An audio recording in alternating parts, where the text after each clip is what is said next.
This is a reproductive system presentation by Nick, Shaun, and Jazib. In asexual reproduction, organisms are created without sex. This means they are created via fission, budding, or fragmentation with no fusion of the gametes, and all the genes come from one parent.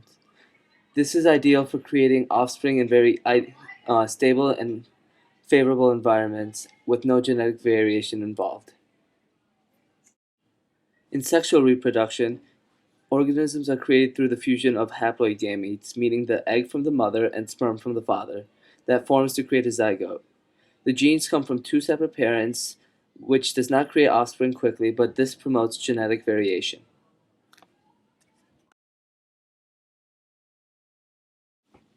Here's the male reproductive system. It consists of the penis, scrotum, testicles, epididymis, vas deferens, ejaculatory ducts, the urethra, seminal vesicles, prostate gland, and bulbourethral glands.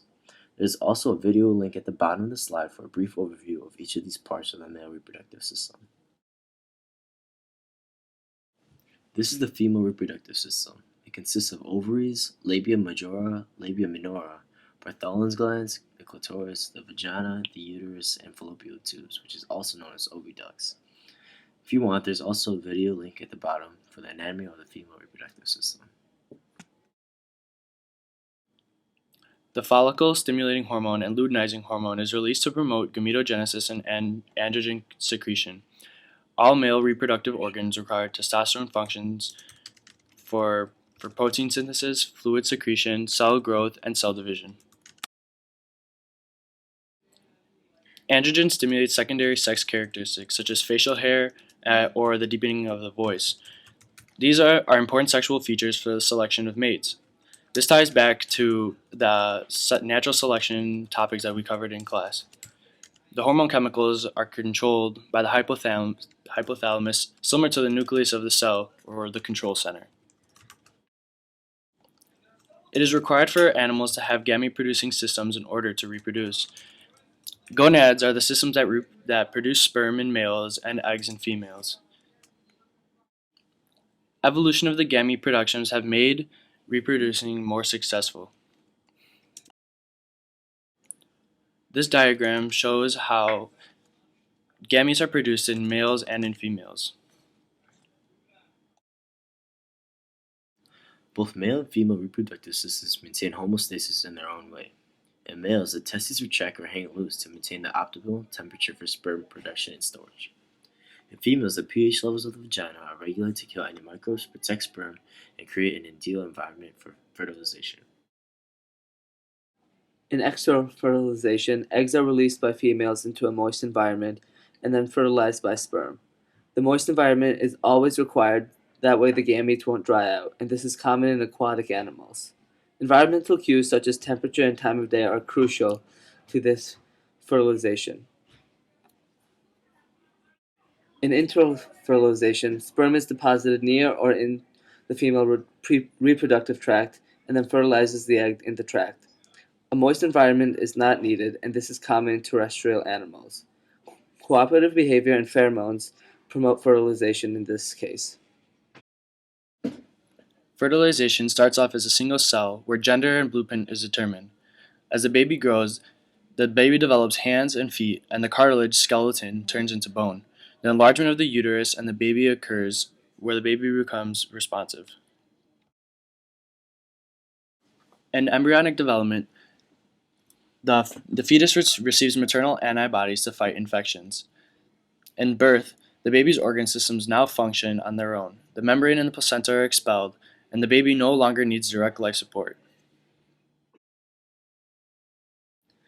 Let's take a deeper look into the reproductive system and use the mesocycle as a model of everything that we've learned thus far. The mesocycle is a series of changes and phases that occur in females. There are two main phases of the mesocycle, the follicle stage and the luteal stage. It starts in the hypothalamus where gonadotropin-releasing hormone, GnRH, sends signals to the pituitary gland to release follicle-stimulating hormone, FSH, and luteinizing hormone, LH. In releasing GnRH, synaptic signaling is used to send electrical impulses throughout the brain which are sent to the pituitary gland to release FSH and LH. Both of these get to the ovaries using hormonal signaling. In the follicular stage, secondary follicles within the ovaries are developed into tertiary follicles, which releases estrogen as well as estriol into the body. While these follicles develop, inhibin is also produced. Negative feedback from the inhibin lowers levels of FSH as more follicles develop. Due to the lower levels of FSH, there are less follicles, and with less follicles, there is less estrogen released into the body. With lower levels of estrogen, there is an inhibition of LH secretion. With increased estrogen levels, LH secretion is much more proficient, which can speed up the luteal stage. With high amounts of LH, meiosis I can be completed. The follicular wall is ruptured, which allows the egg to be released. A formation of a corpus luteum, which is the ruptured follicle, and ovulation can occur. The corpus luteum secretes progesterone, which stimulates endometrial development. After ovulation, progesterone levels increase and estrogen levels decrease. If pregnancy does not occur, the corpus luteum deteriorates. While estrogen levels decrease, GnRH levels increase, which allows another cycle to start. Here we provided a link of the positive and negative feedback of the menstrual cycle. In placental mammals, the placenta facilitates exchange of nutrients and waste between the mother and the fetus. The external membrane is semi-permeable, only allowing nutrients and gas to pass through, not cells and bloods. This connects back to what we learned in class about active transport and diffusion. Oxygen is diffused to the fetus from the mother, and carbon dioxide is released as waste from the fetus to the mother.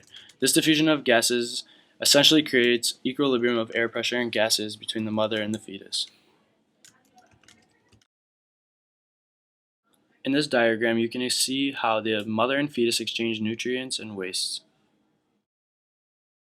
This is a basic diagram of how the mother and fetus exchange gases. On the right, there's a video link of the process that explains the process in more in depth. Primitive animals were non-placental animals and not well adapted to their environment. The evolution of the placenta allowed for a longer developmental period within the protection of the womb.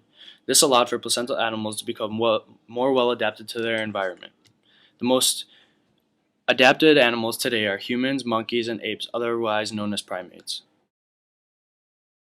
Over time, the reproductive system has evolved. It first began with asexual reproduction, which did not promote genetic variation, but it was adequate. Over time, as species evolved, they migrated from moist to dry environments, which promoted internal fertilization, and they were able to engage in sexual reproduction. Through sexual reproduction, genetic variation is promoted. Genetic variation is the variation of alleles within and among populations. These genes are selected at random, which favors diploid individuals as well, because if one copy is harmed, then it has a backup copy that can replace the damaged gene, which shows the disadvantage for haploid individuals with only one copy of the gene. In the diseases and disorders of the luteinizing hormone deficiency, the hormones corresponding to the receptor is the LH receptor, and the mutations of the receptor can lead to inactivity or overactivation, leading to infertility. Another disorder is infertility in men. The chromosome abnormalities cause the cells to be sterile. The control center of the cell is inefficient nucleus. The reproductive system and the endocrine system work hand in hand. They work together in controlling and regulating hormone secretion using cell communication. The endocrine system regulates the gonads, which secrete the sex hormones, which are associated with growth and development in the body, as well as secondary sex characteristics. By doing this, the endocrine system and reproductive systems ultimately work together to promote human growth and development.